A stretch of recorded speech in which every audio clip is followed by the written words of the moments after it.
వెంకటమ్మ. నేను సామాజిక సమస్యలపై పద్యాలు రాశాను. స్త్రీల గొంతుకని వినిపించాను.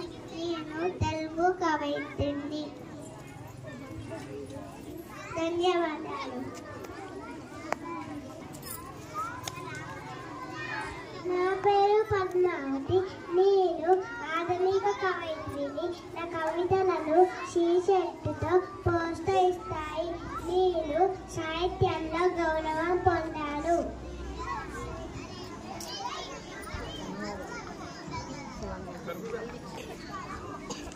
నా పేరు మోన. నేను ఆంధ్ర మహాభారత నేను ఆంధ్ర మహాభారతం రాశాను. నన్ను మూల రామాయణం రచయిత్రి అంటారు. నేను తెలుగు తొలి కవయిత్రిని. ధన్యవాద్.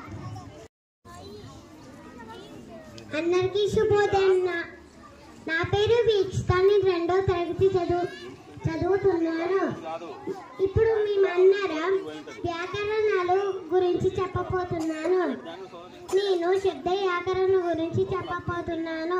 పదాల మూలం తెలుసుకోవడం, ధాతువుల నుంచి పదాలు రావడం, ఉపసర్గాలు ప్రత్యయాలు కలుసుకోవడం, పదాలు చిన్నవి అయినా మరి పెద్దవి అయినా మారడం, ఒకే పదానికి అనేక రూపం రావడం. ఉదాహరణ: పాడుతున్నాడు, పాడినది, పాడుతున్నాడు. రూపవ్యాకరణం పదాల రూపం ఎలా మారుతుందో చెప్పడం. లింగం, పుల్లింగం, స్త్రీలింగం, నపుంసకలింగం, వచనం, ఏకవచనం, బహువచనం, విభక్తులు, ప్రతిమ, ద్వితీయ మొదలైనవి సమాస పదాల రూపాలు.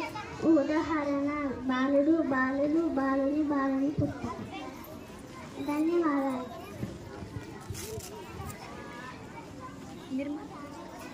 నిర్మాణ వ్యాకరణం వాక్య నిర్మాణం ఎలా చేయాలో చెప్పడం.